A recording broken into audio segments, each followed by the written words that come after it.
નમસ્કાર, ABC news ગુજરાતમાં આપનું સ્વાગત છે। જોઈએ સમાચાર વિસ્તારથી। મહત્વના સમાચાર પર એક નજર કરીએ।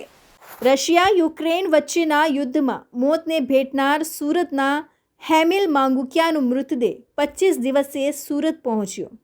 રશિયા યુક્રેન યુદ્ધ દરમિયાન સિક્યોરિટી હેલ્પર તરીકે કામ કરતા સુરતના હેમિલ માંગુકિયા નામના યુવાનનું ડ્રોન હુમલામાં યુક્રેનમાં મોત થઈ ગયું હતું। ત્યારબાદ હેમિલના મૃતદેહને વતન લાવવા માટે પરિવારજનો ચિંતામાં મુકાઈ ગયા હતા।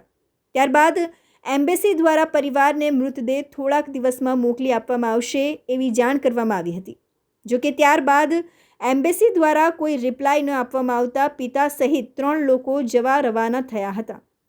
દરમિયાન આજે હેમિલનો મૃતદેહ દિલ્હી લવાયા બાદ તેને સુરત ખાતે લાવવામાં આવ્યો હતો।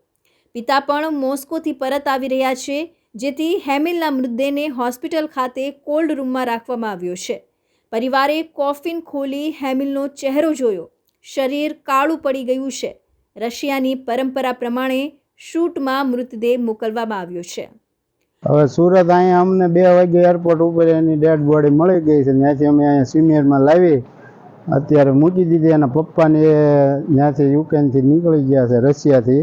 એ અહીંયા આવે એટલે અમારે કાલે એની અંતિમ વિધિ યાત્રા કાઢવાની છે સવારે।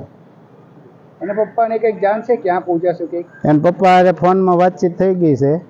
એ લોકો મુંબઈ પહોંચી ગયા છે। મુંબઈથી ટ્રેનમાં 5 વાગ્યાનો ટાઈમ છે, એટલે 9 વાગ્યા સુરત 9 થી 9:30 આસપાસ પહોંચી જશે। Arvind Rathod, ABC news Gujarat, Surat.